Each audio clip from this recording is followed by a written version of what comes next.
This boy has clearly been dead for 12 years. Yet, he suddenly woke up on the roof. He only felt that he had slept for a long time. He dreamt he went to a hotel called De Luna, and he became the manager for 12 years. At this moment, he thought it was almost time for class. He hurriedly returned to the classroom, but he realized he didn't recognize anyone. Could it be that he entered the wrong class? At that moment, the teacher walked in. Seeing him in an old-style school uniform, she was surprised. This style was from 12 years ago. She thought he came to cause trouble on purpose. She prepared to call the security. The boy saw that things were not looking good. He ran out of the teaching building. He looked back. The date displayed was surprisingly 2017. Shouldn't it be 2005 now? How did I sleep for 12 years? What about my younger siblings at home? He rushed home all the way. After pushing the door open, there wasn't the expected crowd greeting him warmly. Only empty tables and a strange environment remained. This left him very puzzled. He really wanted to find someone to clarify things. He happened to meet the owner of the house when he went out, but was mistaken by the owner as a thief. He quickly explained, but the homeowner didn't pay attention, kept shouting to send him to the police station. In his anxiety, he pushed with his hand, and unexpectedly pushed the owner several meters away.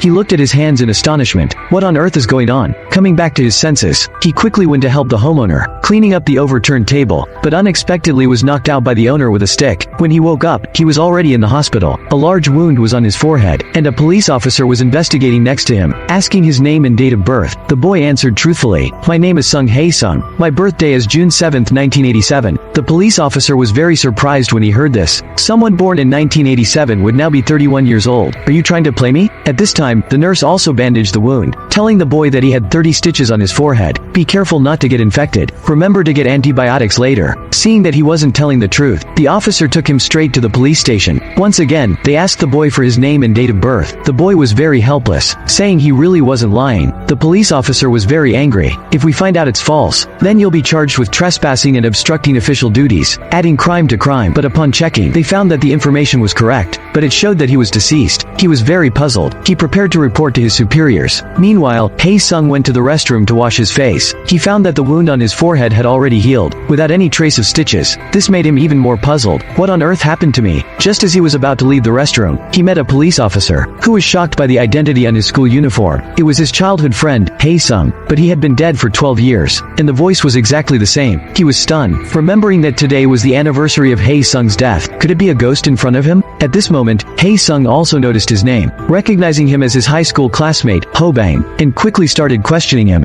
He fainted on the spot. When he woke up again, the two were sitting in a noodle shop. Ho Bang looked at Hae Sung, who hadn't eaten noodles in 12 years, and still couldn't believe what he was seeing. He tremblingly reached out to touch him, and felt warmth, confirming that the person in front of him was real. At that moment, Hae Sung asked him, "How is my girlfriend Young-won doing?" Ho Bang didn't dare to look into his eyes, and hesitated to say, "We haven't been in touch much in the past 12 years. I don't know how she's been." Hae Sung was very puzzled, wondering why their close-knit group from the past had become like this. At that moment, Ho Bang asked him, "Do you really not remember what happened that day?" Hae Sung recalled his memories of the previous day. As usual, he prepared breakfast, took care of his younger siblings, and went to school with Young-won. Because it was his birthday, he boldly asked Young-won for a kiss, and got scolded for being a pervert. At school, he delivered food to his younger brother, and found out he had been beaten. Hae Sung was very angry, and went straight to the bully.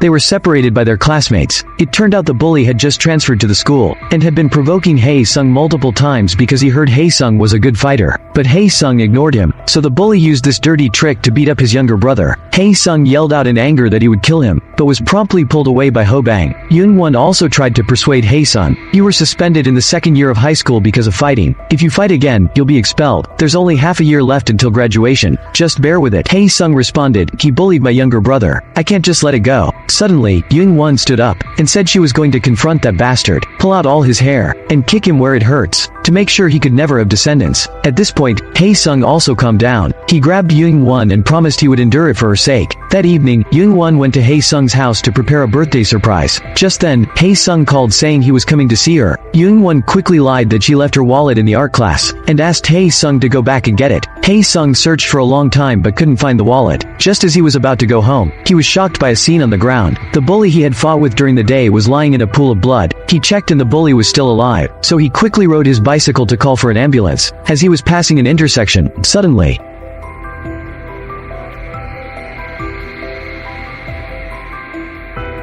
At that moment, Hae-sung realized that he had died 12 years ago, which is why he still looked like his high school self. He grabbed Ho-bang in panic, asking questions.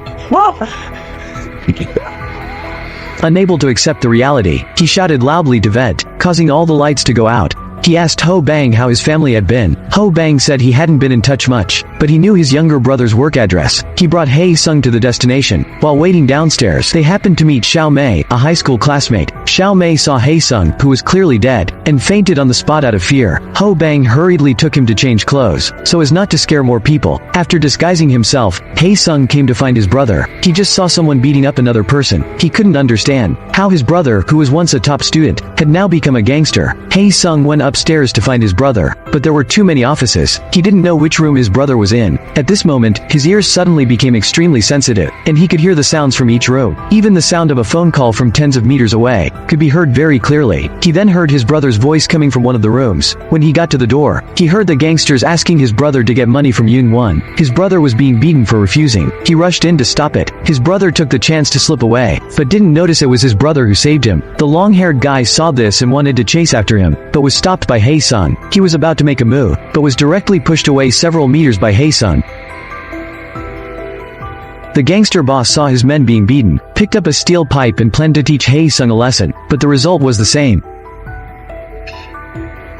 Hae-sung grabbed the gangster boss and asked where his brother was going. The boss quickly handed him a business card, which had Yoon-won's address on it. Hae-sung thought he had finally found Yoon-won, and took a bus to find her. At this moment, a strange old man suddenly stood next to him, and asked him when he arrived. It shouldn't have been long, he thought. Hae-sung didn't understand what he meant, and looked puzzled as the old man got off the bus. Then, Hae-sung arrived at Yoon-won's house, and excitedly pressed the doorbell, thinking he could finally see his beloved. He was both nervous and hopeful, but after the doorbell rang for a while, no one opened the door. He could only wait, and waited until night. The gangster boss came with a group of underlings for revenge, and under the director's arrangement, Hae-sung didn't dare to use his superpowers to fight back, and was knocked out. It started to rain heavily at midnight, and when Yoon-won came home, she saw someone lying on the ground. Upon closer inspection, she found out he looked exactly like her first love. She placed him on the sofa. She stared at the face that was both familiar and strange. Yoon-won reminisced about her high school days, the sweet times they spent together, but reason told her it was just a coincidence. Yoon-won made a call to the police, but as the call connected, she heard. Yoon-won was so scared that she dropped her phone. Her other hand couldn't stop trembling. She hastily lied that she dialed the wrong number. She thought she must have heard wrong, but looking at the man in front of her, who resembled Hae-sung, she couldn't help but recall 12 years ago, the scene at Hae-sung's funeral. She has always felt extremely guilty. If she hadn't asked Hae-sung to fetch her wallet, Hae-sung wouldn't have died. It was all her fault. The next morning, Yoon-won saw that he hadn't woken up. She left a note and departed, and the wound on Hae-sung's body was healing at a visibly rapid pace. Soon after, he woke up. He saw Yoon-won's photo on the fridge, and felt very happy. At this moment, he realized he was in Yoon-won's home. On the other side, Ho-bang found his high school classmates, saying he had seen Hae-sung. Everyone thought he was talking nonsense. Ho-bang pointed to Hae-sung's clothes for everyone to see, which still had his name tag on it. This was something he had personally taken off. Although he wasn't sure if the other party was a human or a ghost, he definitely existed in reality. At this time, Yoon-won realized that the person she saved yesterday was indeed Hae-sung. She immediately found an excuse to leave. She hurriedly ran back home, but found no trace of Hae-sung at home. She felt very disheartened, sitting on the sofa thinking that Hae-sung had already left. At that moment, Hae-sung came out of the bathroom, saw Yoon-won had returned, and greeted her with a smile, exclaiming how she had grown into an adult, asking how she had been over the years. Yoon-won still couldn't believe the reality before her eyes. Faced with Hae-sung's warmth, she felt a bit scared. Just as she wondered how Hae-sung's wounds had healed, the landlord came over demanding rent, pointing at Yoon-won and scolding her harshly, saying she hadn't paid rent for 3 months. How could a young person do this?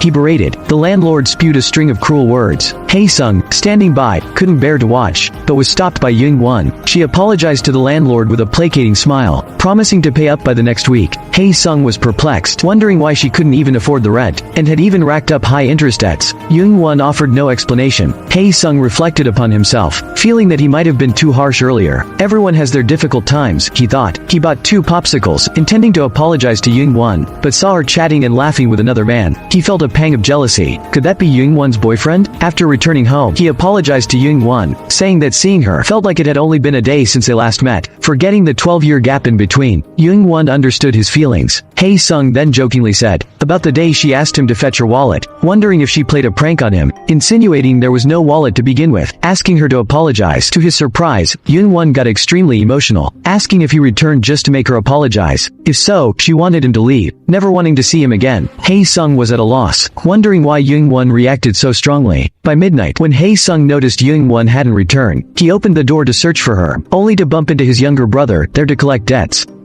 He was scared and ran away quickly. He accidentally fell when going down the stairs. Hae-sung caught up with him. He knelt on the ground and kowtowed. He begged his brother to go back quickly. He dared not ask his girlfriend for debt anymore. Hae-sung questioned him. Why have you become a thug now? Young-jun angrily said, it's all because you are a murderer. I became the brother of a murderer. The good family was torn apart because of this. Go away. Never show up again. After saying that, he ran away. But Hae-sung was very puzzled standing there. Why had he become a murderer? He found Ho Bang to inquire about the facts. Ho Bang then told him, because the school bully died in the art room, everyone thought you were the murderer. Hae-sung asked if Young-won thought the same. Ho Bang explained to him, Young-won always felt that she had asked you to go to the art room, which led to your death, so she felt very guilty. She dropped out of school after your death, and even avoided them. 3 years ago, when grandma passed away, a lot of money was spent on hospital aid, and all of it was paid by Young-won. The high-interest debt was also owed then. Only then did Hae-sung realize that in the 12 years he was not around, Young-won had given up so much. He hurriedly ran home, found Young-won and told her that his death had nothing to do with her. She didn't need to blame herself, and he was not a murderer either. Hearing Hae-sung say this, Young-won shed tears. The grievances of 12 years were finally released.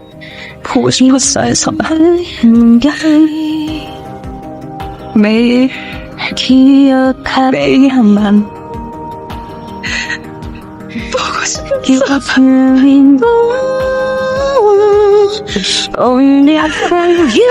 At night, Hae-sung wore Young-won's clothes. He was laughed at by others. Hae-sung looked at the clothes he was wearing and felt helpless. Then he helped Young-won pack her things. He accidentally flipped to a set of small clothes. He was frightened by the bright design. It was the first time he had seen such a thing in his life. Young-won quickly snatched it away, saying it was a gift from a friend. She had never worn it before. While packing other things, Hae-sung saw the beer can pull ring left from high school. He remembered skipping school in high school to accompany Young-won to find her mother in another city, but they found out that she had already started a new family. Young-won went up to greet her, but her mother pretended not to recognize her. Angry, Hae-sung threw a stone at her car. He was chased by the security for a day after being seen. That night, Young-won wanted to drink another can of beer. Hae-sung thought students shouldn't do this, but Young-won wanted to go herself. He had to take advantage of the shopkeeper dozing off, took a can of beer, left the money and hurriedly ran away. The pull ring of the beer, he also used it as a ring, and personally put it on Young-won's finger. He didn't expect that she had kept it till now. The next day, Hae-sung sent Young-won to work at the bus stop, and unexpectedly found his younger brother nearby. He quickly followed him. He ran all the way to the end of the alley. He happened to bump into Ho Bang. He explained to Young-jun, this is your real brother. Young-jun looked incredulously at Hae-sung. He slapped himself hard several times. He could feel the pain. It seems it's not a dream. Hae-sung asked his younger brother to take him to the gang leader. Then he gave them a fierce lesson. With a casual push of his hand, the two of them flew out tens of meters. He lifted the two up like picking up chicks, and tossed them back and forth in the air for 2 hours. The two couldn't bear it any longer. They knelt on the ground and begged Hae-sung for forgiveness. Hae-sung asked Young-jun to come in. He told them, in the future, they are not allowed to use violence to collect debts from Young-won. And Young-jun also washed his hands of the gang. The two leaders could only nod quickly. Afterwards, Young-jun resented Hae-sung, because he could no longer mingle in the underworld. Hae-sung patiently advised him, I will clear the title of a murderer, and we'll find a way out together. But Young-jun scolded him for being too naive. Even I don't believe you in your current state. Who would believe you? After saying that, he prepared to leave. Ho Bang stopped him in time, and invited him for a meal. During the meal, Ho Bang handed a cell phone to Hae-sung. It had the numbers of their old friends saved in it. Hae-sung asked Young-jun to save their siblings' numbers for him, but Young-jun said he didn't know. Hae-sung was very puzzled. We're all family. How can you not know their numbers? Young-jun explained. After the older brother got into medical school, he cut off contact with the family. The elder sister was busy with school, and she didn't talk to us. After graduation, she went to Seoul to make money. The younger sister was sent to an orphanage. The family has long been dispersed. What can I do? Hae-sung was very angry. The family I used to take care of. How did it become like this? Meanwhile, the older brother was in the hospital. flirting with the dean's daughter. He kept telling his future mother-in-law that he was an only child, with no siblings. At that moment, a nurse informed him that a high school boy named Hae-sung was visiting. The boy's name was Hae-sung. He was very surprised after hearing this. Before he could refuse, Hae-sung pushed the door and came in. Seeing him in person made him even more surprised. Seeing that both his mother-in-law and girlfriend were staring at him, he hastily claimed he didn't know him. He asked the nurse to kick Hae-sung out. Hae-sung didn't want to leave and wanted to talk to his brother, but he was forcibly removed by the called security guards. Hae-sung was very angry. With a swing of his hand, he sent the 2 security guards flying. This scene left the older brother stunned. Another guard pointed a gun at Hae-sung. Without even looking, he slapped the guard away with a single blow. Hae-sung really wanted to ask his brother what was going on, but he was stopped by a stranger, an old man. Hae-sung was still furious, and he wanted to use his usual technique to throw the man off, using all his strength, but the old man didn't budge. At that moment, he recognized the man's face, and remembered him from the bus the day before.